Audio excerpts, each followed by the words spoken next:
बिस्मिल्लाहिर रहमानिर रहीम अल्हम्दुलिल्लाहि रब्बिल आलमीन वस्सलातु वस्सलामु अला रसूलिहि मुहम्मदिन व अला आलिहि व अस्हाबिहि अजमाइन। किताबुल मगाज़ी बाबुन ग़ज़वतुल उशैरा अविल उसैरा वक़ाल इब्न इसहाक़ अव्वलु मा ग़ज़न नबिय्यु सल्लल्लाहु अलैहि वसल्लम अल अबवा सुम्मा बुआत सुम्मा अल उशैरा। बिही क़ाल हद्दसनी अब्दुल्लाह इब्न मुहम्मद क़ाल हद्दसना वहबुन क़ाल हद्दसना शुअबा अन अबी इसहाक़ क़ाल कुन्तु इला जंबि ज़ैद इब्न अरक़म फ़क़ील लहु कम ग़ज़न नबिय्यु सल्लल्लाहु अलैहि वसल्लम मिन ग़ज़वा क़ाल 19 क़ील कम ग़ज़वता अन्त माहु क़ाल 17 क़ुल्तु फ़अय्युहुम कानत अव्वला क़ाल अल उशैर अविल उसैरा फ़ज़करतु लिक़तादा फ़क़ाल अल उशैरा।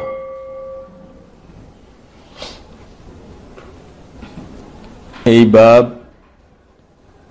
শিরোনাম তরজমাতুল বাব হলো বাবুন গজওয়াতুল উশাইরা আউল উসাইরা।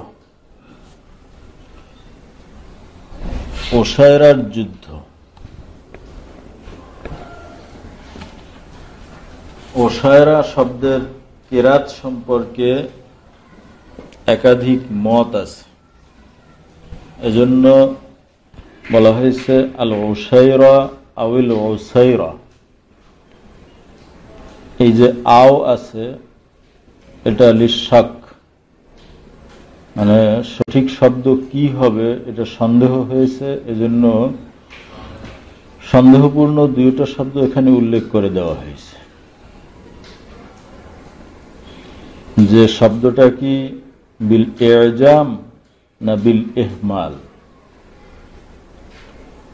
বিল ইজাম মানে কি নক্তা সহ, আর বিল ইহমাল হতো না, জের জবর তো ছিলই না, নক্তাও ছিল না। তো হয়তো লেখা ছিল আল উসাইরা, এখন এটা উসাইরা না উশাইরা দুইটা একইভাবে লেখা হতো। এই জন্য ব্যাখ্যা করতে গিয়ে শারহীন যারা তারা এটা বলে দিতেন যে এটা বিল ইজাম অথবা বিল ইহমাল, এটা বলে দিতেন। কারণ জের জবর তখন আবিষ্কার হয় না, যারা ব্যাখ্যা করবেন তারা কিভাবে লিখবেন যে সঠিক কি, তাও তো জের জবর দিতে পারবেন না, মানে তখন জের জবর নাই। এই জন্য পুরাণ অনেক কিতাবেই দেখবা শব্দের ব্যাখ্যা করতে গিয়ে এরকম বলা হয়েছে বির রাইল মুহমালা, মানে র উপরে নক্তা নাই।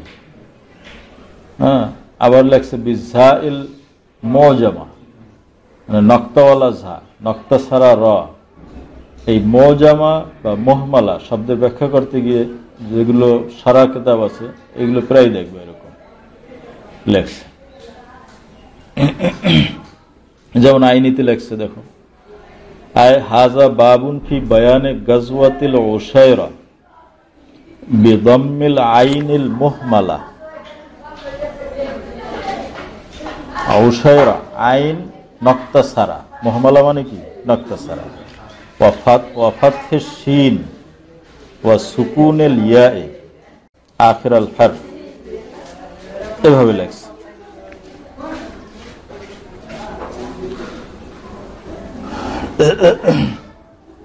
ইমাম নববী রহমতুল্লাহ আলাইহি তিনি বলেন, জাআ ফি কিতাবিল মাগাজি মিন সহিহিল বুখারী আল উসাইরা আই বিজাম্মিল মুহমালাতিল উলা ওয়া ফাতহিস সানিয়া। অতএব ইমাম বুখারী রহমতুল্লাহ, ইমাম নববী রহমতুল্লাহ আলাইহির কাছে যেটা নসখা ছিল বুখারী শরীফের, সেখানে ছিল উসাইরা বিজাম্মিল মুহমালা।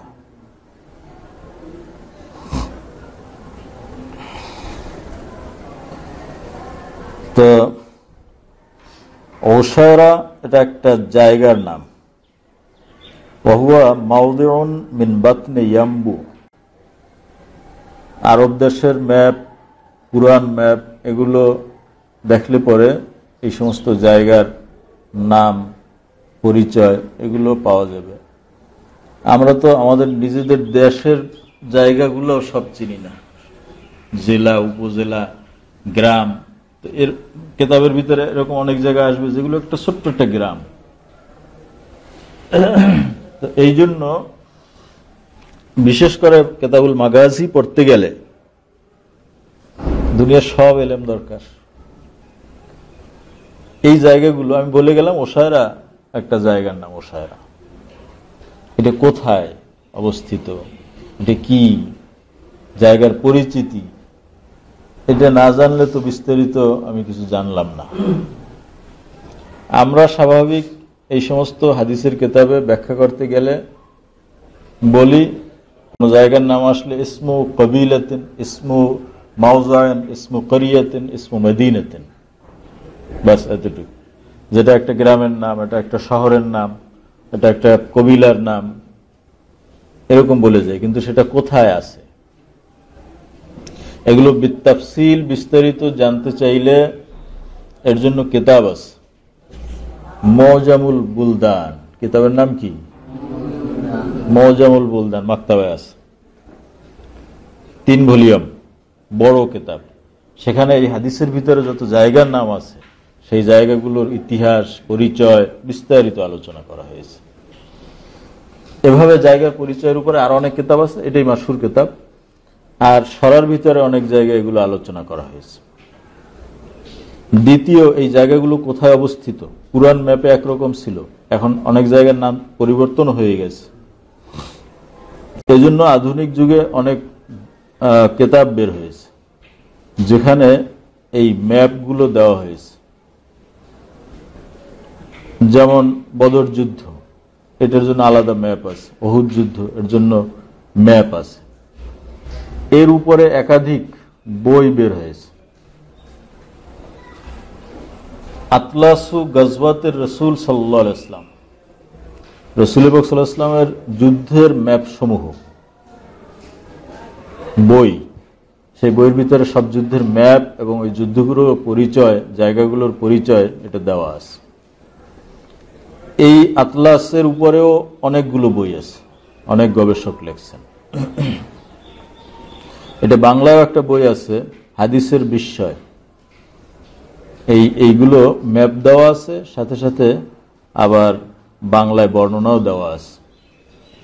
ওই আরবি বইয়ের আলোকেই করছে বাংলাদেশ থেকে, ভালো। তো এগুলো সহযোগিতা নেওয়া যেতে পারে।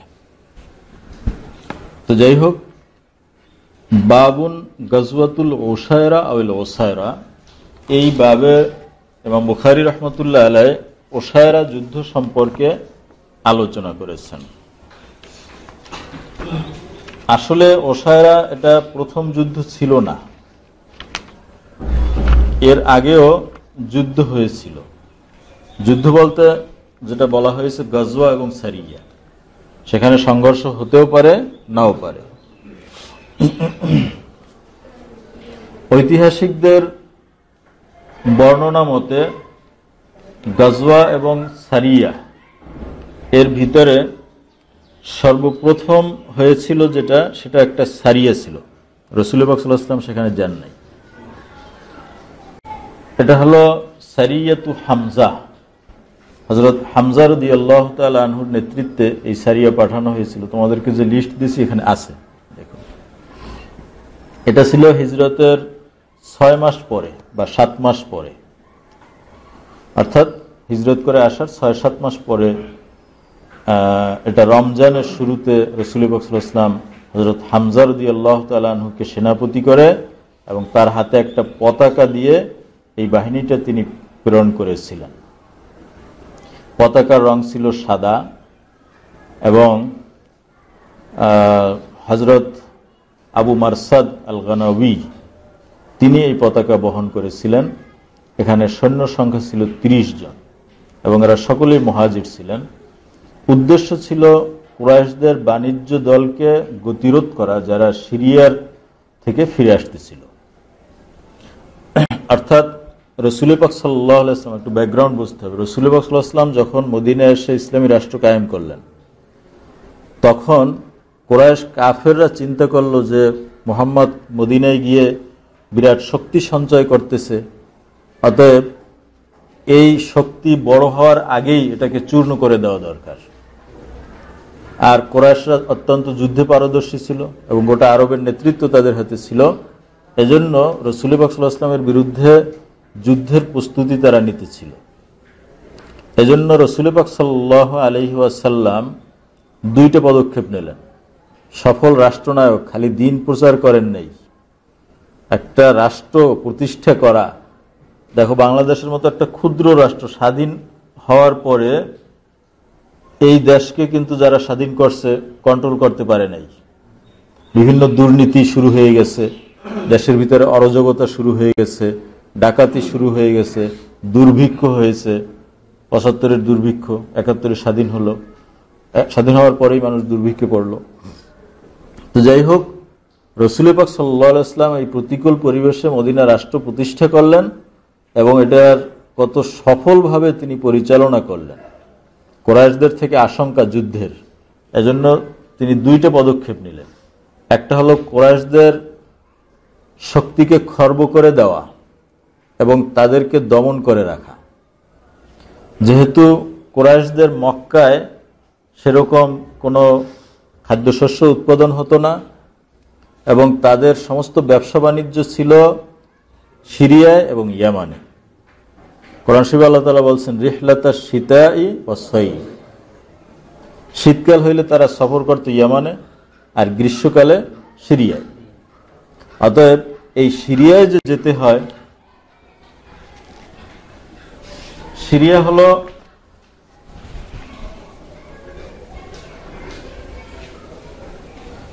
এভাবে এলো মদিনা শরীফ, মদিনা শরীফ থেকে দক্ষিণে উত্তরে হলো সিরিয়া, আর মক্কা হলো এই মক্কা মদিনা সিরিয়া দিকে। তাহলে মক্কা থেকে তারা এই যে সাগর, লোহিত সাগর, এই লোহিত সাগরের কিনারা ধরে শামে যাইত, সিরিয়ায় যাইত, পথে বাজত মদিনা শরীফ। অতএব রসুল পাক সাল্লাল্লাহু আলাইহি ওয়াসাল্লাম চাইলেন যে এদেরকে, এই বাণিজ্য কাফেলাগুলোকে বাধা দিতে, কারণ আমাদের পথ দিয়ে যেতে হবে, মদিনার উপর থেকেই যেতে হবে। তো এভাবে বাধা দিলে পরে কি হবে? দুইটা ফায়দা। একটা ফায়দা হলো যে তারা যে ব্যবসা বাণিজ্য করে, অস্ত্র শস্ত্র ইত্যাদি যুদ্ধের জন্য প্রস্তুতি নেবে, রসদ সামগ্রী লাগবে, যুদ্ধের জন্য অনেক খরচ। দেখো, এই যে আমেরিকা যুদ্ধ করতেছে, এক একটা যুদ্ধে ডেইলি কত খরচ হয়, কত লক্ষ মার্কিন ডলার জিজ্ঞাসা করো। এই যে একটা বোমা ফালা, একটা বোমার মূল্য কত, এইটা ফালাইতে কত খরচ হয়। এরপরে অনেক বিমান ক্র্যাশ হয়ে যায়, সৈন্য মারা যায়, সৈন্যদের বেতন, খাবার ইত্যাদি মিলেই একটা যুদ্ধে কত খরচ। এই খরচটা তো তারা ব্যবসার মাধ্যমে উপার্জন করতেছে। অতএব ব্যবসায় বাধা সৃষ্টি করলে তাদের যুদ্ধ প্রস্তুতিটা সম্পন্ন করতে পারবে না, এক। দ্বিতীয় হলো, ব্যবসায় যখন একাধিকবার বাধা আসবে তখন তারা বাধ্য হয়ে মুসলমানদের সাথে একটা চুক্তি করতে সম্মত হবে যে না, আমরা তোমাদের সাথে যুদ্ধ করব না, 10 বছর পর্যন্ত বা 15 বছর পর্যন্ত আমাদেরকে নিরাপদে ব্যবসার সফর করতে দাও। এদের উদ্দেশ্য এটা ছিল। দ্বিতীয় যে পদক্ষেপ নিলেন সেটা হলো, রাসূল পাক সাল্লাল্লাহু আলাইহি ওয়াসাল্লাম আশেপাশের যে সমস্ত কবিলা ছিল, মদিনার আশেপাশে যে সমস্ত গোত্র ছিল, এদের সাথে বন্ধুত্ব করার চেষ্টা করলেন শক্তি বাড়ানোর জন্য। প্রথমেই এখানে যারা ইহুদি মদিনার অধিবাসী ছিল, বনু কোরাইজা, বনু নজির, বনু কাইনুকা, এদের সকলকে নিয়ে তিনি মদিনার সনদ করলেন। কেউ বাদ দিলেন না যে এটা ইসলামী রাষ্ট্র, গায়রে মুসলমান যারা তাদেরকে বাদ দেওয়া হলো না, তাদেরকেও রাখা হলো। কি যে আমার এই মদিনা রাষ্ট্রের জন্য আমরা সকলে এক হয়ে কাজ করব, এর উপরে যদি কোনো বাধা আসে সকলে প্রতিহত করব। এভাবে করে আরো আশেপাশের যে সমস্ত গোত্রগুলো ছিল এদের সাথে বন্ধুত্ব করে চুক্তিবদ্ধ করতে লাগলেন, এভাবে করে শক্তি বাড়াইতে লাগলেন। তো তার অংশ হিসেবে রাসূল পাক সাল্লাল্লাহু আলাইহি ওয়াসাল্লাম কয়েকটা অভিযান করেছিলেন। মূলত এখানে সশস্ত্র সংঘর্ষ করার উদ্দেশ্য ছিল না। কুরাইশ এর বাণিজ্য কাফেলা যেগুলো সিরিয়ায় যেতেছিল অথবা সিরিয়া থেকে আসতেছিল এগুলোকে বাধা সৃষ্টি করা। এই উদ্দেশ্যে মূলত এই সারিয়ায় হামজা এটা পাঠানো হয়েছিল। তো এই 30 জনের বাহিনী পাঠাইলেন রাসূলুল্লাহ সাল্লাল্লাহু আলাইহি ওয়াসাল্লাম। দলনেতা কে ছিলেন? হামজা। আর সিরিয়ার থেকে যে বাহিনী আসতেছিল তার দলনেতা ছিল আবু জাহাল, সাইয়্যিদু কুরাইশ, এবং তার সাথে 300 লোক ছিল। কত লোক ছিল? 300 লোক ছিল। এখানে প্রশ্ন যে 300 লোক লাগে কেন? ব্যবসায় তো 2 জন গেলেই হয়, 5 জন গেলেই হয়। এই যে ব্যবসা করে তারা পণ্য সামগ্রী নিয়ে আসবে, পথে যদি কোনো ডাকাতি হয়, বাধা আসে, এটার প্রোটেকশনের জন্য তারা লোক নিয়ে যেত। এজন্য এত সংখ্যক লোক, 300 লোক তারা নিয়ে গিয়েছিল। হামজা সাইয়্যিদুশ শুহাদা, আবু জাহেল সাইয়্যিদু কুরাইশ, একদিকে 30 জন আর একদিকে 300। তারপরেও যুদ্ধ করার জন্য দাঁড়াই গেলেন, মুখোমুখি 2 দল দাঁড়াইলেন। তবে সেখানে মাজদি ইবনে আমর আল জুহানি এক ব্যক্তি ছিল যে একদিকে রাসূলুল্লাহ সাল্লাল্লাহু আলাইহি ওয়াসাল্লামের সাথেও তার ভালো সম্পর্ক ছিল আর কুরাইশদের সাথেও ভালো সম্পর্ক ছিল। সে তখন এই 2 দলের মাঝামাঝি এসে একটা ফয়সালা করে দিল যে তোমরা এখানে যুদ্ধ করো না, আমি মীমাংসা করে দিচ্ছি। তিনি মীমাংসা করে দিলেন। এরপরে 2 দলই ফিরে আসলেন, কিন্তু যুদ্ধ হয় নাই। এটা ছিল প্রথম সারিয়া।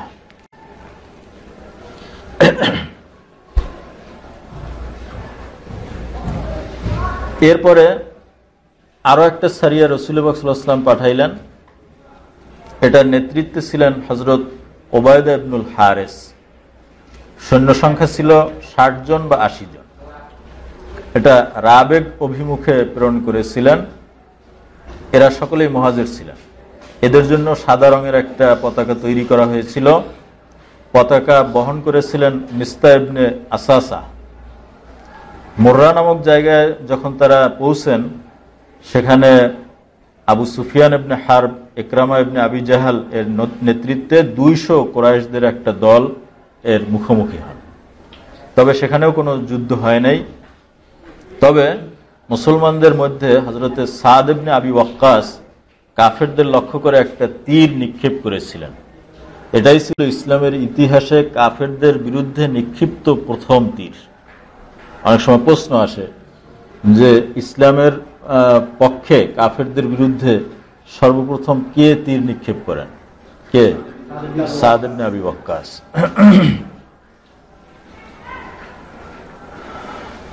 তো যাই হোক, এটা এখানেও আর কোনো সংঘর্ষ হয় নাই, 2 দল ফিরে গেছেন। তো এই যে সারিয়ায় হামজা এবং সারিয়ায় উবায়দা ইবনুল হারিস, এই দুইটা এর মধ্যে কোনটা আগে হয়েছিল কোনটা পরে হয়েছিল এটা নিয়ে ইখতিলাফ হয়েছে। বাজ ঐতিহাসিক তারা বলছেন যে না, দুইটা একই টাইমে পাঠানো হয়েছিল, একই সময়ে, অর্থাৎ হিজরতের 6-7 মাস পরে। তৃতীয় আর একটা সারিয়া রাসূলুল্লাহ সাল্লাল্লাহু আলাইহি ওয়াসাল্লাম পাঠিয়েছিলেন হিজরতের 9ম মাসে, জিলকদ মাসে। হযরত সাদ ইবনে আবি ওয়াক্কাসের নেতৃত্বে খায়বারের অভিমুখে এটা পাঠানো হয়েছিল। উদ্দেশ্য ছিল কুরাইশদের একটা বাণিজ্য দলকে আটকে দেওয়া। এটাই কিন্তু তখন মূল উদ্দেশ্য ছিল।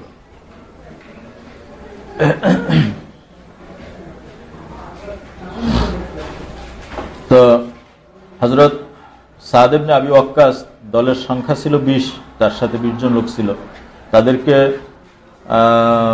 একটা পতাকা দেওয়া হয়েছিল, সেটাও সাদা পতাকা ছিল। তিনি বললেন সদস্যদেরকে যে তোমরা খায়বারের থেকে সামনে যাবে না। তো তারা রাত্রের বেলায় পথ চলতেন, দিনে আত্মগোপন করে থাকতেন।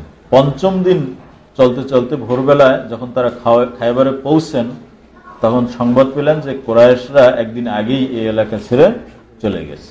অতএব সেখানেও সংঘর্ষ হয় নাই। এই 3টা সারিয়া ছিল যেটা গাজওয়ার আগে হয়েছিল। এরপরে চতুর্থ যে যুদ্ধটা হয়েছিল সেটাই রাসূল পাক সাল্লাল্লাহু আলাইহি ওয়াসাল্লাম নিজে অংশগ্রহণ করেছিলেন। এটাই হলো আল আবওয়া। এই যুদ্ধের আর একটা নাম হলো গজওয়াতুল উদ্দান বা গজওয়াতুল আবওয়া, এই দুইটা নাম আছে। এটি হলো প্রথম গজওয়া। আর প্রথম সারিয়া কি? সারিয়াতে হামজা।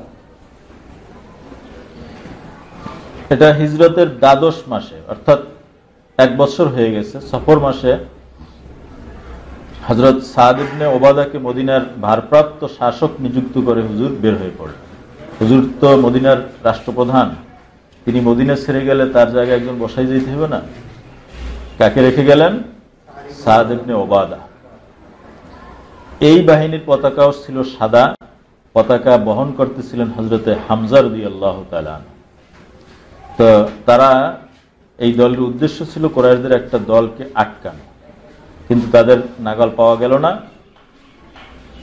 সেখানে জামরা গোত্রের অধিপতি ছিলেন আমর ইবনে মাখশির, তার সাথে সাক্ষাৎ হলো এবং তাদের সাথে একটা চুক্তিপত্রও হলো।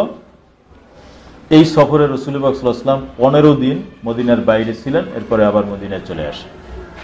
এটাই ছিল রাসূল পাক সাল্লাল্লাহু আলাইহি ওয়াসাল্লামের প্রথম গাজওয়া।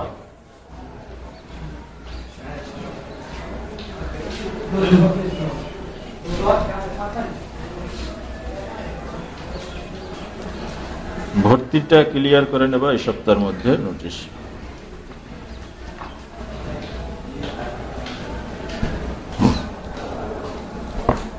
দ্বিতীয় গাজওয়া ছিল আল বাওয়াত।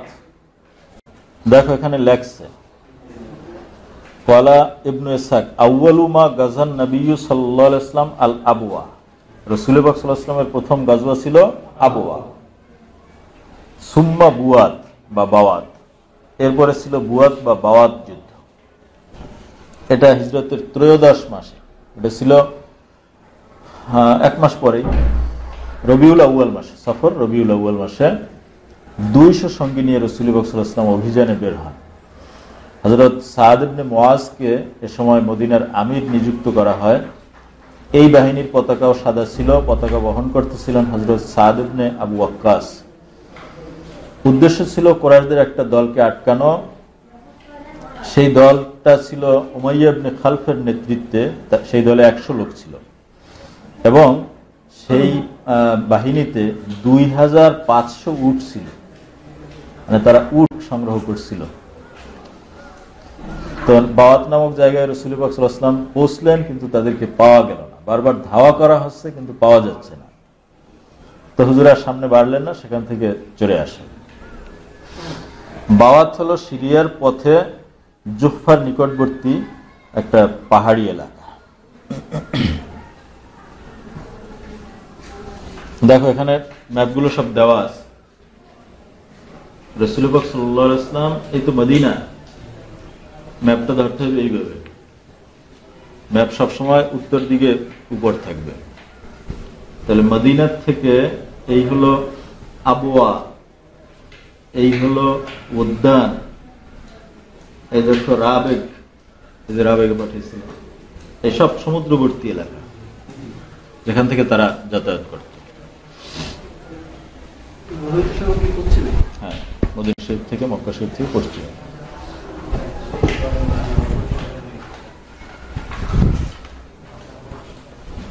এরপরে রাসূল পাক সাল্লাল্লাহু আলাইহি ওয়াসাল্লামের তৃতীয় যুদ্ধ ছিল আল উসায়রা, যেটা এখানে তরজমাতুল বাব, বাবু গাজওয়াতুল উসায়রা। তরজমাতুল বাবের ভিতরে ইবনে ইসহাকের যে কওল নকল করা হয়েছে, সেখানে তারতিব দেওয়া হয়েছে যে প্রথম যুদ্ধ আবওয়া, তারপরে বাওয়াত, তারপরে উসায়রা। কিন্তু অধীনে যে হাদিসটা আনা হয়েছে সেখানে কিন্তু বলা হয়েছে ফাআইয়ুহুম কানাত আউয়াল, প্রথম কোনটা ছিল? ক্বালা আল উসায়রা, যে প্রথম যুদ্ধ ছিল উসায়রা। ইখতিলাফ হয়ে গেল। তরজমাতুল বাব মানে দাওয়া এবং দলিলের মধ্যে তাতবিক নেই।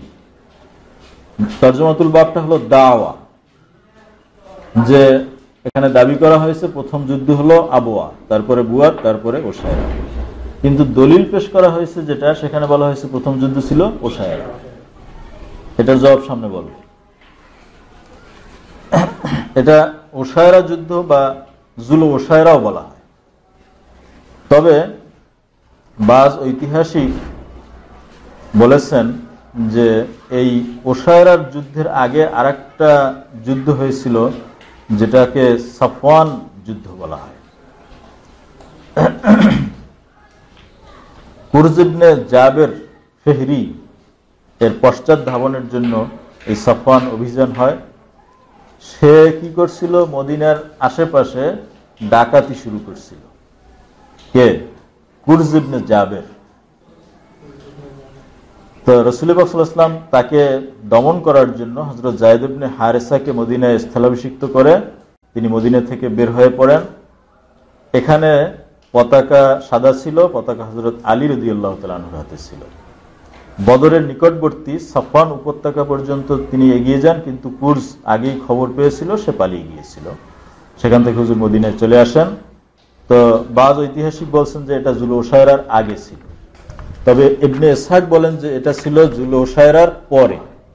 এই জন্য তিনি কিন্তু বলছেন আবওয়া বুয়াত ওশায়রা, মাঝখানে সাফওয়ান বলেন নাই, এটা ওনার মত।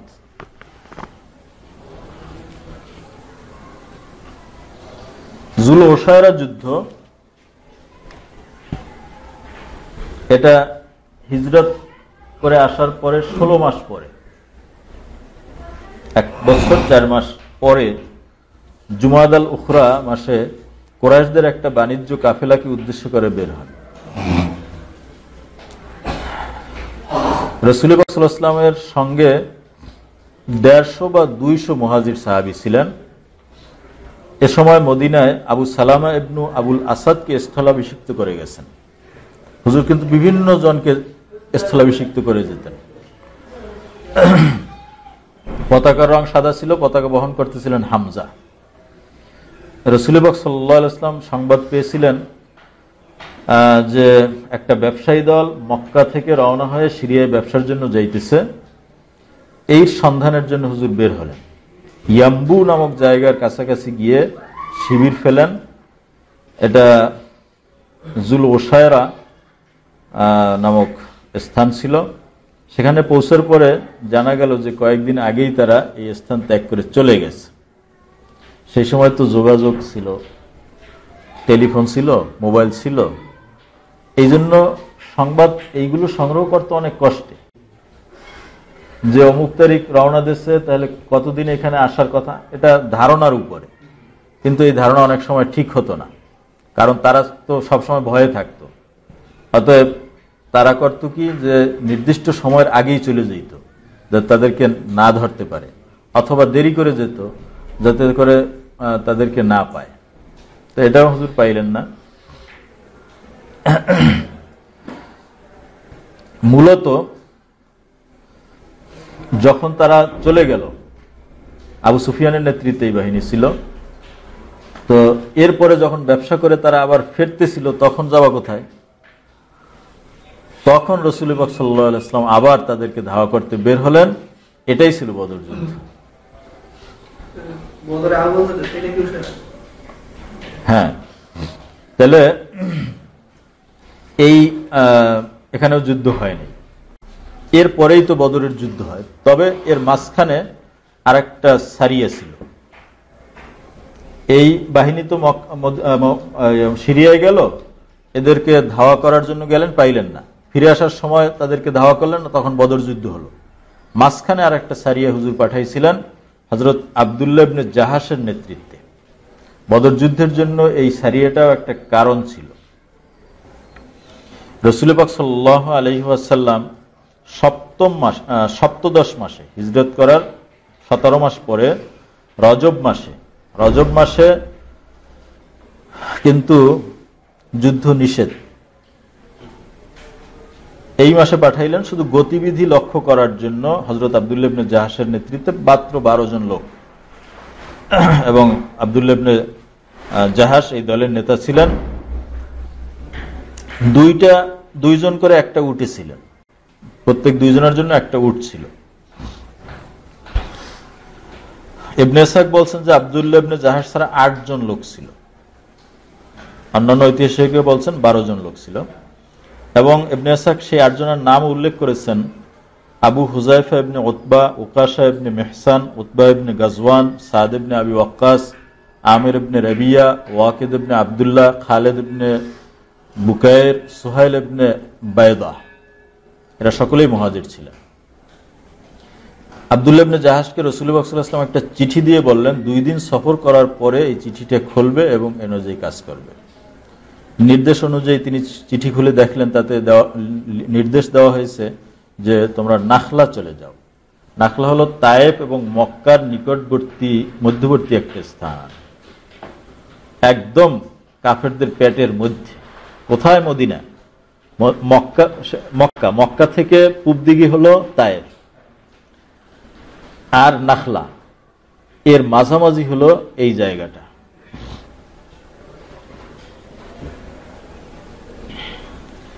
তো এই জায়গা, এটা তো কাফেরদের একেবারে নিয়ন্ত্রণের মধ্যে। সেখানে মাত্র 12 জন লোক নিয়ে তারা যে গেছেন, দেখো সমস্যাটা কেমন হয়েছে।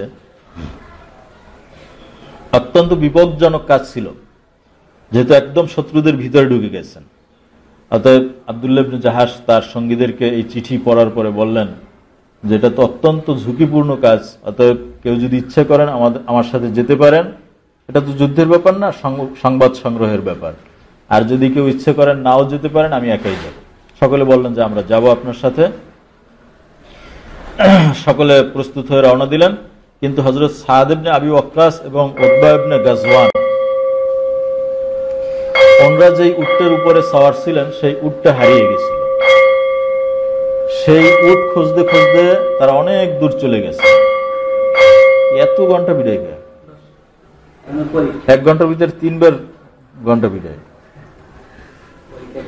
তো যাই হোক, তারা উট খুঁজতে খুঁজতে অনেক দূর চলে গেলেন। উট পাইলেন বটে, কিন্তু রাস্তা হারিয়ে ফেললেন, বাহিনী থেকে দূরে চলে গেলেন। কিন্তু এর মধ্যে হযরত আব্দুল্লাহ ইবনে জাহাশ সঙ্গীদেরকে নিয়ে নাখলায় পৌঁছে গেলেন। সেদিন ছিল রজব মাসের শেষ তারিখ। সন্ধ্যার সময় একটা কাফেলা দেখতে পেলেন। এই কাফেলায় আমর ইবনুল হাজরামি, আব্দুল্লাহ ইবনে মুগীরার 2 পুত্র নওফল এবং বনু মুগীরার আজাদকৃত গোলাম হাকাম ইবনে কায়সান, এই 4 জন লোক ছিল। এরা কাফের সব। এবং তাদের সাথে উট ছিল, উটের পিঠে খেজুর এবং অন্যান্য ব্যবসায়ী মালামাল ছিল। এখন সাহাবীরা পরামর্শ বসলেন যে আমরা কি করব। এক হলো যে এখন রজব মাস, এখন যদি আমরা সংঘর্ষে লিপ্ত হই তাহলে পবিত্র মাসের হুরমত নষ্ট করা হবে। আর যদি আমরা যুদ্ধ না করি তাহলে এরা গিয়ে মক্কায় বলবে যে মদিনা থেকে কিছু লোক আসছে। এই মুষ্টিমেয় আমাদের সংবাদ যদি মক্কায় পৌঁছে যায় তাহলে তো আমাদের উপরে তারা আক্রমণ করলে আমাদের আর রেহাই নেই। এরা তো যুদ্ধের জন্য আসে নাই, সংবাদ সংগ্রহের জন্য আসছে। এখন উভয় সংকটে পড়ে গেছেন। তো সাহাবায়ে কেরাম বললেন যা হয় হোক, আমরা যুদ্ধ করি, কারণ আমাদের সংবাদ যদি তারা জেনে যায় তাহলে সমস্যা। তো একটা তীর নিক্ষেপ করা হলো। আমর ইবনে হাজরামি ওই তীরে নিহত হয়ে গেল। ওই 4 জনের একজন, 4 কাফেরের একজন। আর ওসমান এবং হাকাম এই 2 জনকে বন্দী করা হলো, আর একজন পালাই গেল।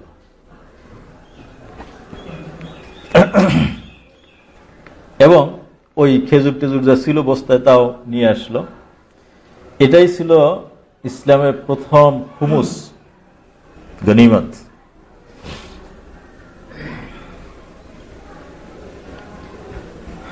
তো রাসূল পাক সাল্লাল্লাহু আলাইহি ওয়াসাল্লাম যখন এই সংবাদ শুনলেন যে হারাম মাসে তারা যুদ্ধ করছেন, হুজুর খুব রাগ হয়ে গেল যে আমি অনুমতি দেই নাই তো যুদ্ধ করার, তারপরে হারাম মাসকে তোমরা নষ্ট করছো পবিত্রতা। এবং মক্কার অমুসলিমরা তারাও সংবাদ সব জায়গায় ছড়াইতে লাগলো যে মুহাম্মদ সাল্লাল্লাহু আলাইহি ওয়াসাল্লাম হারাম মাসের পবিত্রতা নষ্ট করছে।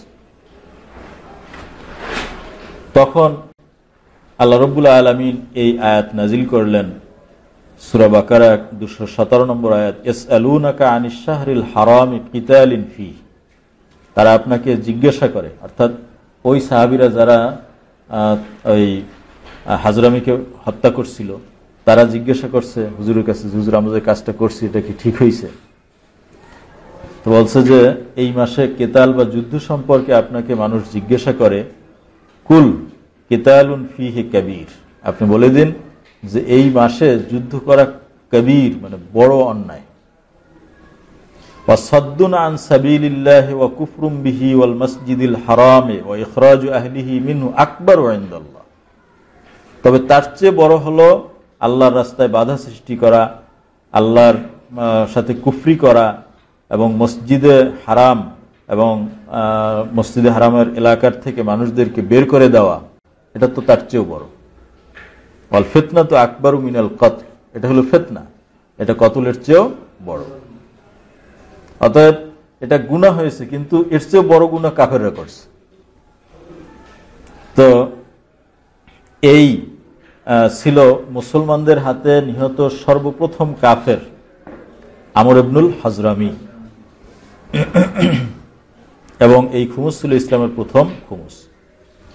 তো এই ঘটনার কারণে কুরাইশরা ক্ষিপ্ত হলো, বদর যুদ্ধ সংগঠিত হওয়ার জন্য এটাও একটা কারণ ছিল।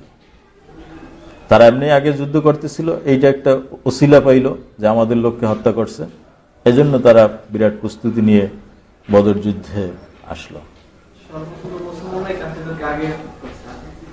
হ্যাঁ, এটা তো পরিস্থিতির কারণে করতে হয়েছে, নিজেদের আত্মরক্ষার জন্য, নিজেদের দেশ রক্ষার জন্য। দেখো এই যতগুলো যুদ্ধ হয়েছে, বদর, উহুদ, খন্দক, সবই তো মদিনায় হয়েছে। আমরা তো কারো বাড়ি যাইয়ে যুদ্ধ করি নাই, আমাদের বাড়ি যখন সংরক্ষণের প্রশ্ন আসছে তখন আমরা যুদ্ধে লিপ্ত হয়েছি। এখন বাড়ির পাহারা তো শুধু ঘরে বসে দিলে হবে না, শত্রু কোথায় আছে সব তো খবর রাখতে হবে। যাই হোক, এরপরেই বদর যুদ্ধ সংগঠিত হয়েছিল।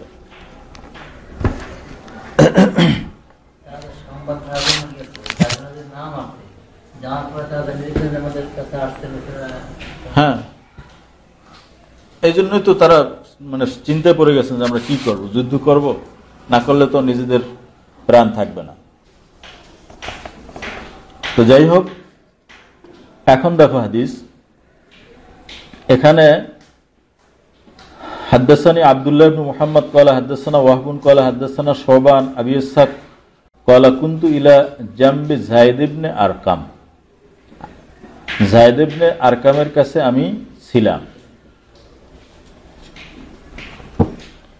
ফাকিলা লাহু কাম গাজান নবী সাল্লাল্লাহু আলাইহি ওয়াসাল্লাম মিন গাজওয়া, তাকে বলা হলো যে হুজুর কয়টা যুদ্ধ করেছেন? ক্বালা তিসআ আশারা, তিনি বললেন যে 19টা। কিলা কাম গাজাওতা আনতা মাআহু, আপনি হুজুরের সাথে কয়টা যুদ্ধ করেছেন? ক্বালা সাবা আশরা, যে আমি 17টা যুদ্ধ করেছি। কুলতু ফাআইয়ুহুম কানাত আউয়ালা, আমি বললাম এর মধ্যে প্রথম কোনটা ছিল? ক্বালা আল উসাইর আউল উসাইরা। ফাযাকারতু লিকাতাদা, এখানে জিকির করছেন কে? এই হাদিসের মধ্যে একজন রাবী আছে, দেখো হাদদাসানা শুবা, এই শুবা রাবী, তিনি এই হাদিসটা উল্লেখ করেছেন লিকাতাদা, কাতাদার কাছে। ফাকালা আল উসাইরা, কাতাদা বলছেন যে শব্দটা হবে উসাইরা। এখানে বোঝা যায় যে এই যুদ্ধটা মানে সর্বপ্রথম রাসূল পাক সাল্লাল্লাহু আলাইহি ওয়াসাল্লামের যুদ্ধ ছিল উসাইরা যুদ্ধ। এই যে হাদিসখানা ইমাম বুখারী রাহমাতুল্লাহ আলাইহি উল্লেখ করেছেন, এই হাদিস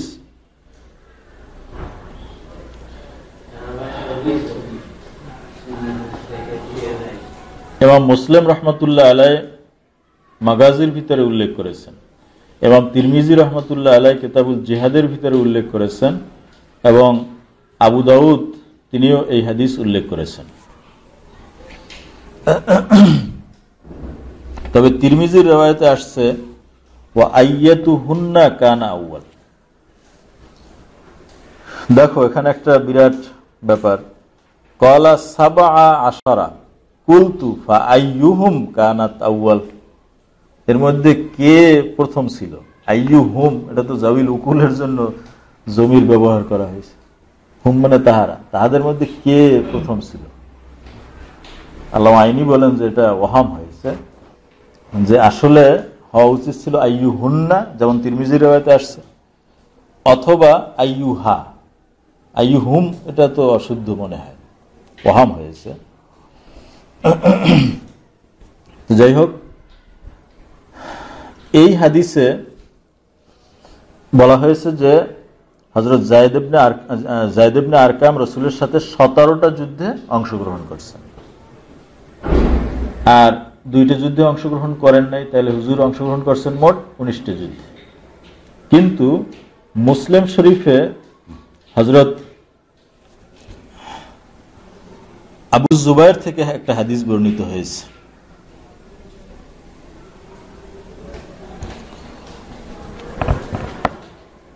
আন আবি যুবায়ের আন জাবির রাদিয়াল্লাহু তাআলা ইয়াকুলু গাযাওতু মা রাসূলিল্লাহি সাল্লাল্লাহু আলাইহি ওয়াসাল্লাম 19 গাজওয়া।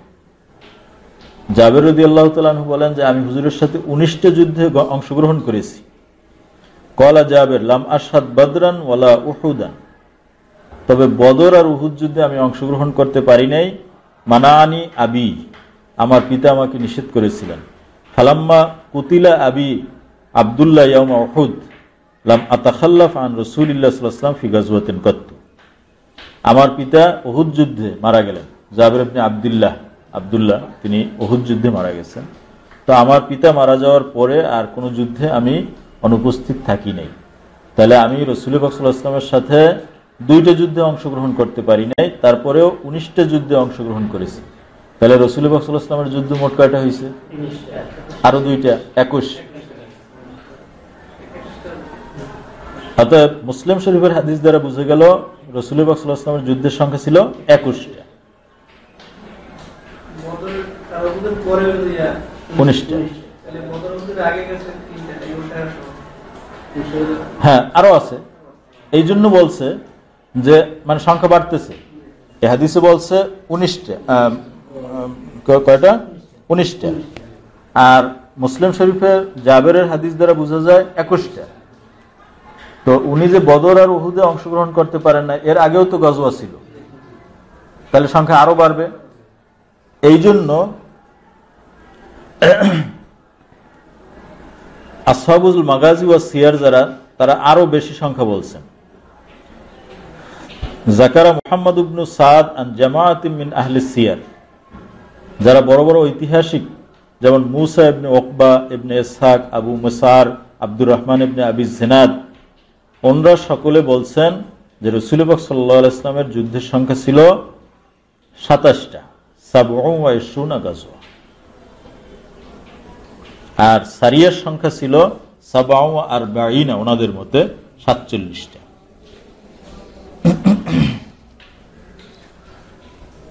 এখন যেটা প্রশ্ন আমরা আলোচনা করলাম যে এই ওশায়রা যে যুদ্ধ হয়েছিল, এর আগেও আরো যুদ্ধ হয়েছিল,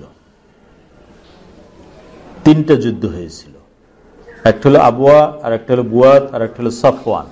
তবে ইবনে ইসহাক সফওয়ানকে পরে বলছেন ওশায়রার, কিন্তু অন্যান্যরা বলছেন আগে। তাহলে অন্যান্যদের মতে ওশায়রা যুদ্ধের আগে আরো 3টা যুদ্ধ হয়েছিল। কিন্তু যায়েদ ইবনে আরকাম কেন বললেন যে ওশায়রা যুদ্ধ ছিল প্রথম যুদ্ধ? প্রশ্ন বলছিলাম না প্রথমে, এর জবাব হলো ইম্মা ইয়াকুনা যায়েদ ইবনে আরকাম লাম ইয়াকুন ইয়াউমা ইযিন আসলামা, হয়তো তিনি এই 3 যুদ্ধের সময় মুসলমান হন নাই, এজন্য তিনি মুসলমান হওয়ার পরে যে যুদ্ধগুলো দেখছেন সেগুলোর মধ্যে প্রথম ছিল ওশায়রা, এটা বলছেন। 2 নম্বর জবাব দেওয়া হয়েছে কানাত সালাসু গাজওয়াতিন সাগীরা, ওই 3টা গাজওয়া এটা ছোট ছিল, মাশহুর ছিল না, এজন্য তিনি বলেন নাই। কারণ সাহাবারা বড়গুলোকে তারা গণনা করেছেন।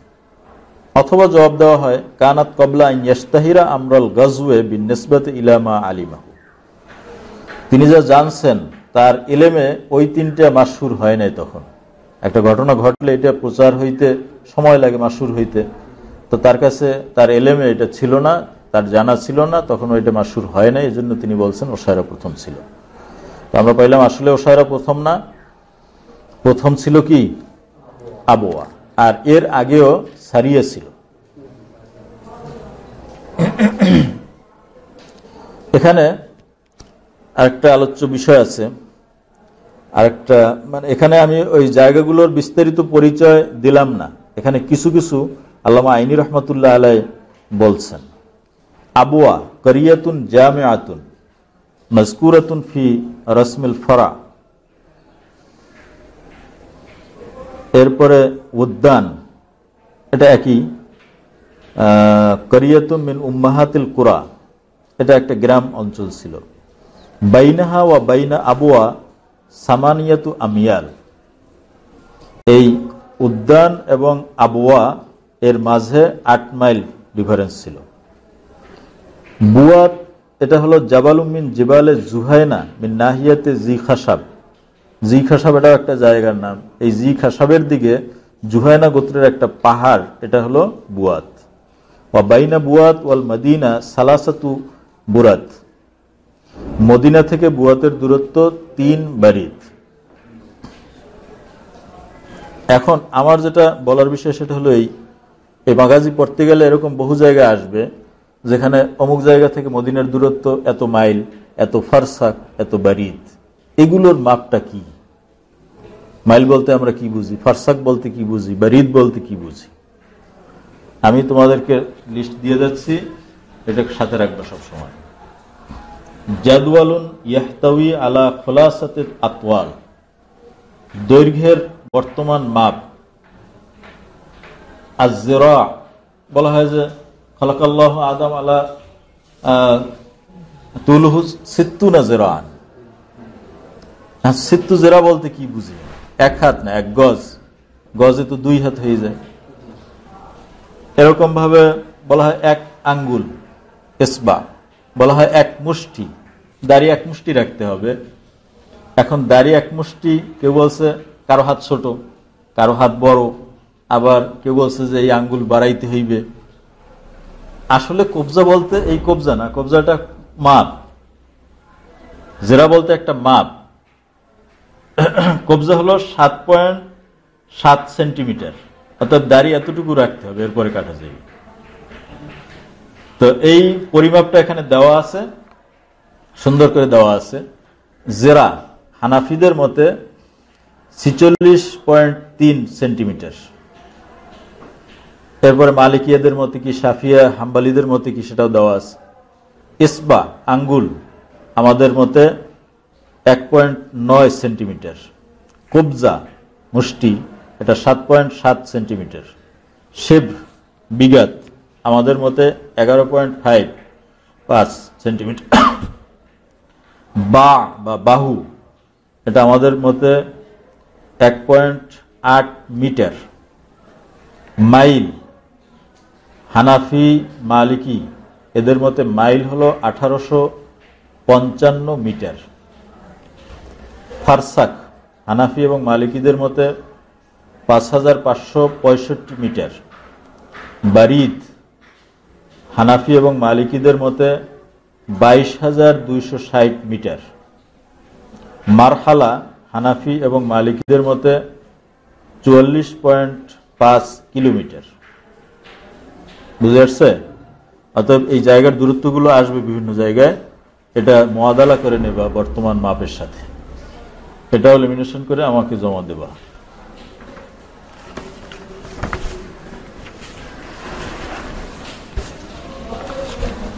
বাকি ঘন্টা যায় না,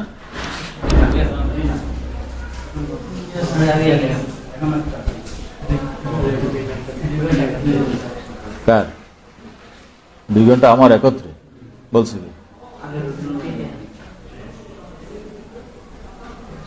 না।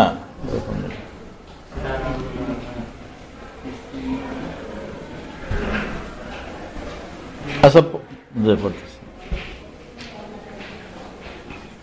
এখানে আরেকটা আলোচ্য বিষয় আছে। আরেকটা আলোচ্য বিষয় হলো কলা ইবনু ইসহাক, ইবনে ইসহাক বলছেন আউয়ালু মা গাযান নবী সাল্লাল্লাহু আলাইহি ওয়াসাল্লাম আল আবওয়া সুম্মা বুয়াত সুম্মা আল ওশায়রা। ইমাম বুখারী রাহমাতুল্লাহ আলাইহিরও এইটাই মত, কিন্তু হাদিসে তো সেটা বলে নেই। এর দ্বারা তিনি ইঙ্গিত করছেন যে এখানে হাদিস বিভিন্নমুখী। তবে এই বিভিন্নমুখী হাদিসের উপরে পর্যালোচনা করে যারা মাগাজির বিষয়ে পারদর্শী তাদের সিদ্ধান্ত ইমামুল মাগাজি ইবনে ইসহাক উনি বলছেন যে প্রথম হলো আবওয়া। অতএব ইমাম বুখারী এটি বুঝতে চাচ্ছেন যে হাদিস বিভিন্নমুখী আছে, তবে সিদ্ধান্ত হলো আবওয়া হলো প্রথম। অতএব তরজমাতুল বাবে যা আছে হাদিস তাই থাকতে হবে এটাও না।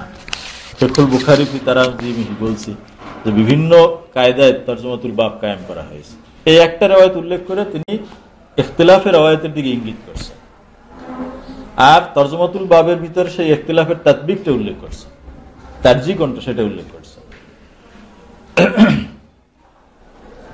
এখানে ইবনে ইসহাক হলেন ইমামুল মাগাজি, যার বর্ণনাটা দিয়ে এখানে তরজমাতুল বাব ইমাম বুখারী কায়েম করেছেন। মুশকিল হলো এই যে ইমাম মালিক রহমতুল্লাহ আলাইহির মতো জাইয়্যিদ মুহাদ্দিস ফকিহ মুস্তাহিদ ইমাম সব এক বাক্যে তার ইমামতকে স্বীকার করে নিয়েছেন। ইমামু দারিল হিজরা, মদিনার ইমাম তাকে বলা হয়। ইমাম বুখারী রহমতুল্লাহ আলাইহির পিতা মুহাম্মদ ইবনে ইসমাইল, ওনার পিতা ইসমাইল, তিনি ছিলেন ইমাম মালিক রহমতুল্লাহ আলাইহির ছাত্র। ইমাম মালিক রহমতুল্লাহ আলাইহি ইবনে ইসহাক সম্পর্কে বলছেন ইন্নী লা আকুলু কায়িমান বাইনাল মাকামে ওয়াল হিজর ইন্নাহু দাজ্জালুন কাজ্জাব, যে আমি কাবা ঘরের মাকাম ইব্রাহিম আর কাবার হাতিমের মাঝে দাঁড়াইয়ে বলতে পারি যে এই ইবনে ইসহাক একজন চরম মিথ্যাবাদী। ইমাম বুখারী রহমতুল্লাহ আলাইহি তার কলটা কেন উল্লেখ করলেন এবং সেটাকেই তারজি দিলেন। ইমাম বুখারী রহমতুল্লাহ আলাইহি তিনিও তো বুখারী সিহহাতের সাথে লেখছেন, এমনকি এক রাবি এক মুহাদ্দিস সে একটা খালি পাত্র দেখাইয়া একটা গাধাকে ডাকছিল কাছে, এটা ইমাম বুখারী রহমতুল্লাহ আলাইহি দেখার পরে তার থেকে কোনো হাদিস শুনেন নাই। এত এহতিয়াত করছেন রাবিদের ব্যাপারে, অথচ যার সম্পর্কে ইমাম মালিক দাজ্জাল কাজ্জাব বলছেন সেই রকম এক ব্যক্তির থেকে তিনি এখানে তার কল উল্লেখ করছেন। এরপরেও তিনি তো ইস্তিখারার মাধ্যমে রাসূল পাক সাল্লাল্লাহু আলাইহি ওয়াসাল্লামের সাথে সব ইয়াকিন হাসিল করছেন ইস্তিখারার মাধ্যমে। তো ইনি ইবনে ইসহাকের রাওয়ায়াত আনলেন কিভাবে? আর যদি সে ভালো হয়ে থাকে ইমাম মালিক রহমতুল্লাহ আলাইহি তাকে আবার দাজ্জাল বলছেন বা কেন? মুশকিলা।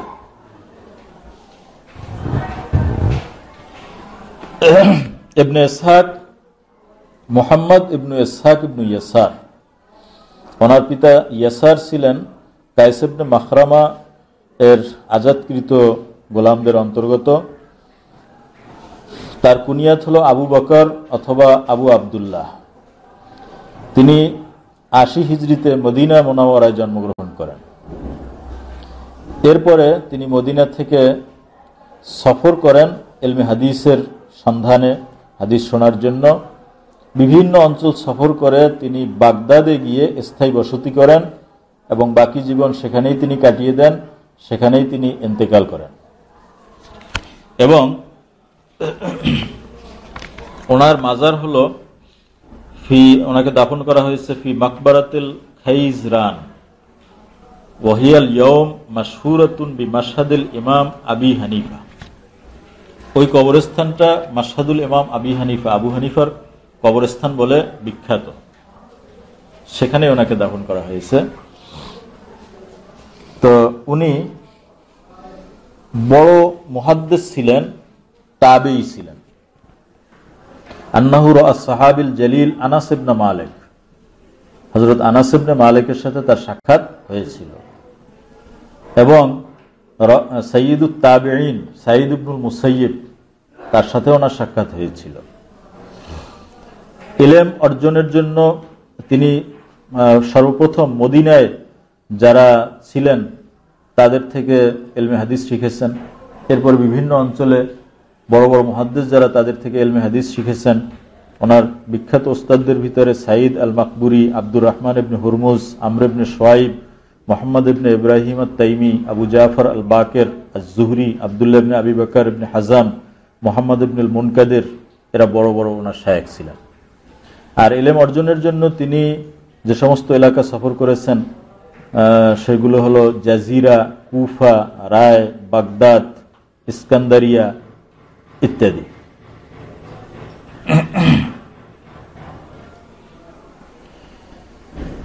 এবং মিশরের অনেক লোক থেকেও তিনি হাদিস রিওয়ায়াত করেছেন।